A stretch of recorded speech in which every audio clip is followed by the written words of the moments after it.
दुनिया में से बहुत कम लोग होते हैं जिन्हें मरने के बाद भी याद किया जाता है। उनमें से एक थे Shri Leonardo da Vinci. Leonardo da Vinci का जन्म 15 अप्रैल 1452 में इटली के विंची नामक शहर में हुआ था। ये दुनिया के एक महानतम कलाकार, वैज्ञानिक और खोजकर्ता के रूप में जाने जाते रहे हैं। इन्होंने अपने जीवन में बहुत से रहस्यमय कलाकृतियां बनाई हैं। उनमें से एक है मोनालिसा की यह पेंटिंग, जो आज भी वैज्ञानिकों के लिए एक रहस्य बना हुआ है।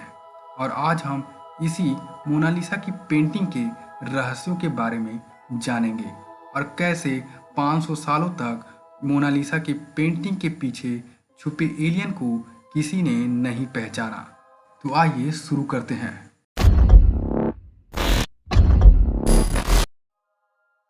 मोनालिसा। असल में इस पेंटिंग का नाम मोनालिसा नहीं बल्कि मोना लीसा है और यह पेंटिंग एक स्पेलिंग मिस्टेक है। और इटली में मोनालिसा का अर्थ होता है माय लेडी। इस पेंटिंग को ना ही किसी कपड़े पर या किसी कागज पर बनाया गया था, बल्कि इसे एक लकड़ी के टुकड़े पर बनाया गया था।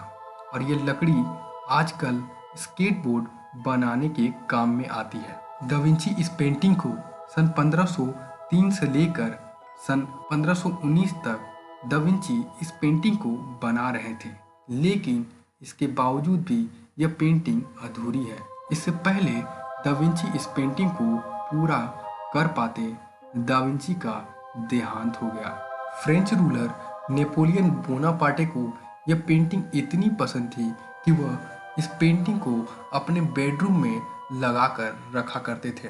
मोनालिसा की पेंटिंग साल 1757 में पहली बार लोअर म्यूजियम में पाई गई थी और किसी को नहीं पता ये पेंटिंग लोअर म्यूजियम में कैसे पहुंची। मोनालिसा की पेंटिंग खराब ना हो जाए, इसलिए लोअर म्यूजियम में स्पेशल प्रकार का रूम बनाया गया है, जिसकी कीमत 50 करोड़ रुपए से भी ज़्यादा है और ये दुनिया की सबसे महंगी पेंटिंगों में से एक है। 14 दिसंबर 1962 में मोनालिसा की पेंटिंग की कीमत $100 मिलियन लगाई गई थी, जो कि 680 करोड़ रुपए होते हैं। और आज के समय में इस पेंटिंग की कीमत $850 मिलियन है, जो कि इंडियन करेंसी में 6000 करोड़ रुपए होते हैं। लेकिन फ्रेंच के लोगों के मुताबिक इस पेंटिंग को ना ही कोई खरीद सकता है, ना ही कोई बेच सकता है। मोनालिसा की पेंटिंग के पीछे छुपे रहस्यों की बात करें तो कई शोधकर्ताओं का ये मानना है कि मोनालिसा की पेंटिंग को अलग अलग एंगल से देखने से इसके एक्सप्रेशन चेंज होते रहते हैं।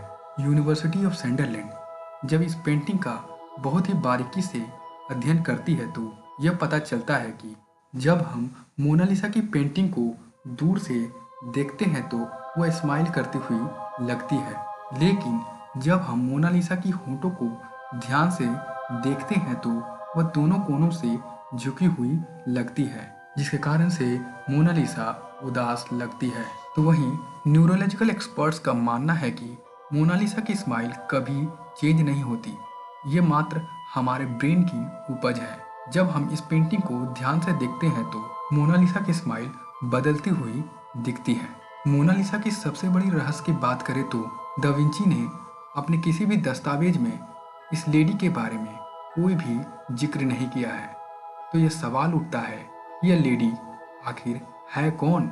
शुरुआती समय में कुछ एक्सपर्ट्स का ये मानना था कि दा विंची ने मदर मेरी को ध्यान में रखकर इस पेंटिंग को बनाया होगा। तो वहीं कुछ एक्सपर्ट्स का ये भी मानना था कि शायद दा विंची ने अपनी माँ को इस पेंटिंग में बनाने की कोशिश की है, लेकिन आज तक इसका कोई भी प्रमाण नहीं मिला है। लेकिन साल 2005 में कुछ एक्सपर्ट्स को एक खत मिलता है जो 1503 में लियोनार्डो दा विंची को लिखा गया था। इस खत के मुताबिक दा विंची के घनिष्ठ मित्र फ्रांसिस्को डेल जियोकोंडो ने अपने दूसरे बेटे की जन्म की खुशी पर अपनी पत्नी का तस्वीर यानी कि लीसा जियोकोंडो की तस्वीर को बनाने को कहा था, लेकिन यह कह पाना बहुत मुश्किल है कि लीसा जियोकोंडो की तस्वीर ही मोनालिसा की तस्वीर है।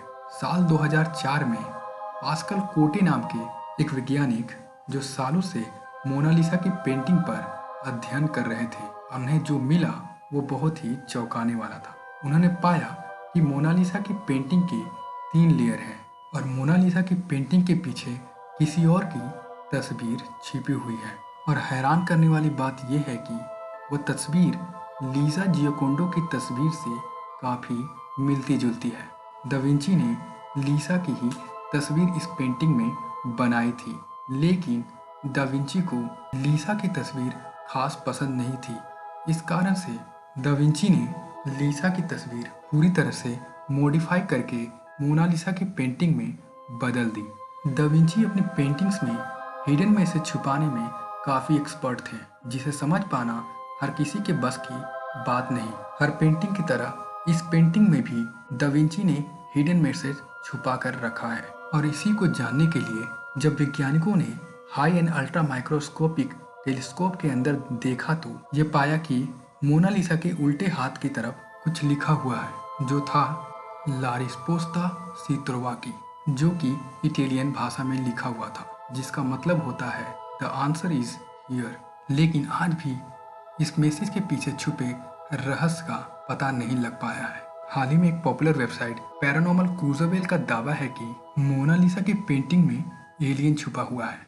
अगर हम मोनालिसा की पेंटिंग को लेफ्ट साइड से मिरर के साथ जोड़ते हैं तो हमें उस तस्वीर में एक एलियन का चेहरा दिखता है। और सबसे चौंकाने वाली बात यह है कि हमें एलियन का चेहरा उस जगह देखने को मिलता है जहां पर दा विंची ने लिखा है द आंसर इज हियर।